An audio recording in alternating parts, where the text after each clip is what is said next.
We're on. Excellent. Come on, Susan. Hi, everyone. Welcome to Crysalyst Hello. and the Crysalyst Life show. I'm Katrina White, I'm Susan Lynne. also known as the Cat. And Sue Show. There we go. We have lots of shows in our title. We'll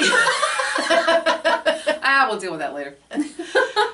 So we can be found at Crysalyst Life, at Crysalyst Life, which is our Twitter handle, and Crysalyst.com. and on Facebook. And Facebook is Crysalyst. Yes. So what is the topic of the day, Katrina? Gratitude. Oh my Gratitude. goodness. Yeah. Yeah. We spend too much time wallowing in self-pity and I do kind of enjoy that. yeah, sometimes it's Yeah. Once in a while, I do get feeling sorry for myself. me too. I'll be honest. Yeah. Yeah. However, over years of practicing gratitude, I as quickly as possible I try to get myself back into feeling grateful, because there's always a lot to feel grateful for, and I find if I can get feeling thankful and grateful for things, I just start feeling in a better mood. It's true. I feel better, like I lift myself up. It's true. So it's not always easy. It's not. But we have so many things that we can be grateful for, but at the same time, we get stuck in this darkness. We coach a lot of people, and we'll often ask them, what are you grateful for today? Yeah. And quite often, honestly, the answer is nothing. Yeah. All they can see is the darkness. Yeah. And we gently remind them, as we're reminding you, if you're feeling the same way, that how about being grateful for the day, for breathing, for being alive. Yeah. I like the story that we talked about this before we went on air today. Yes. Your trip to India. Oh. And where we in North America wouldn't have thought that man had anything to be grateful for. And do you feel like sharing that? Sure. Okay. So I spent quite a bit of time in India, and one of the greatest blessings was traveling through the very small villages. And there was this one episode, which is prompting this whole concept of gratitude, where we had met a number of the villagers who had, from a North American point of view, nothing. And the one gentleman came up, and he had a bowl of rice. And we were complete strangers just going through his village. And he stopped and asked, through our translator, if we would like to take some of his rice. That rice was feeding a family of 10 that day.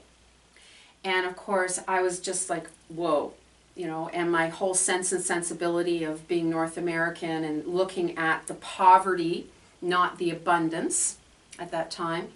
And I didn't actually want to take any rice, but I did, because it would be an insult if I didn't, and how kind of him to do that for us. So I took a little bit of this rice, and the smile on his face, he was grateful for us coming through his village. He was grateful for our energy and our presence. And right then and there, I went, whoa, whoa, I need to take stock. Yeah. Because they had so little, and we have so much. Yeah. Doesn't matter what you're going through, even if you have money troubles or health troubles or anything else, we are blessed in this country. There's something to be grateful for. Always. I'm grateful for that experience. I'm grateful for India. That stayed with you. That stayed with you to this day, forever, and it will forever. Yeah. My whole experience in India will always stay, and we don't have time to talk about India today. I'm writing about it in the book, but wow. I think everybody should go to India at least once. Yeah. You'll come back transformed and very grateful for your life. They're very happy. I've never been. Yeah. Oh, it's just beautiful. Anyway, what are your practices for being grateful, especially when you're in that dark place where you're just not seeing a whole lot to be grateful for that day? Yeah. Well, I worked at a company that was government funded, and the funding was cut, and the whole place closed, and therefore I lost my job. And I had 2 little daughters, and we had a mortgage at the time, and I was so stressed, and trying to find other work, I started really getting anxious. Like I had a huge 4-day-long anxiety attack where I was shaking.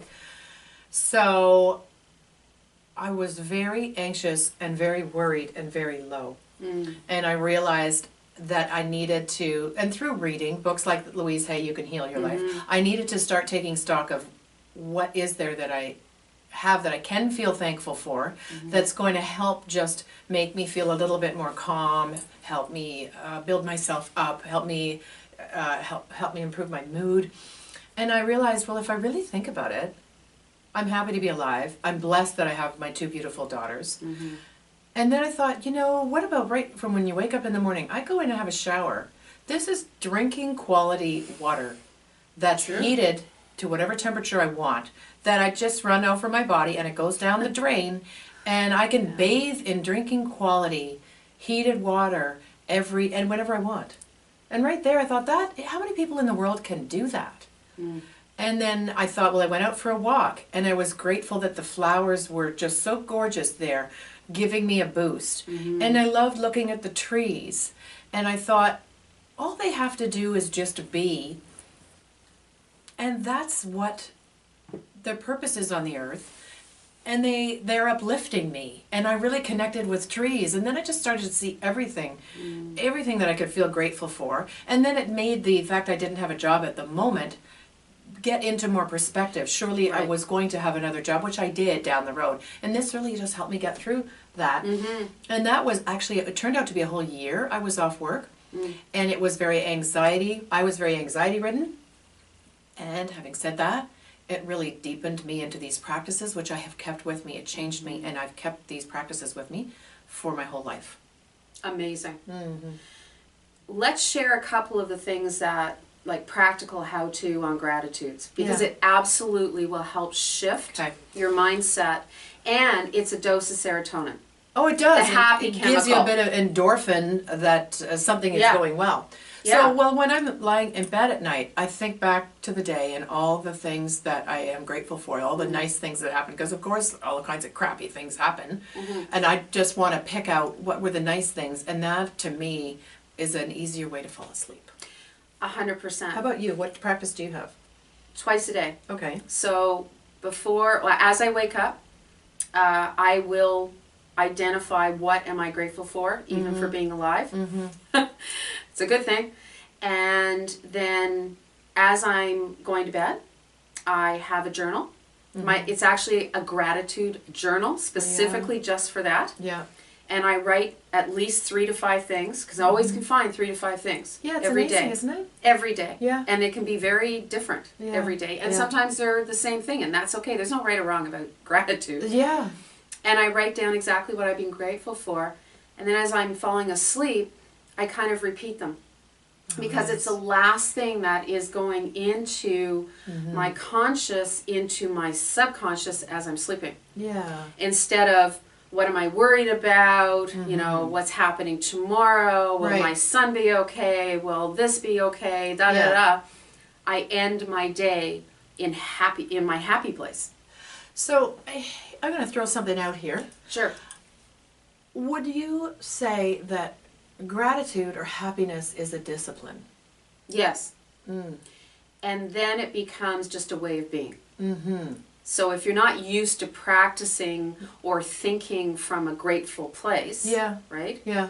It is a discipline at the beginning. Yeah. And then I believe that it morphs in just to a way of being. I was on the subway the other day, and I was just grateful that it was on time.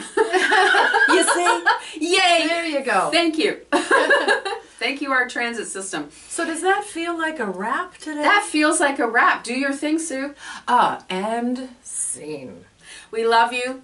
We're grateful for you. Thank you. See you online.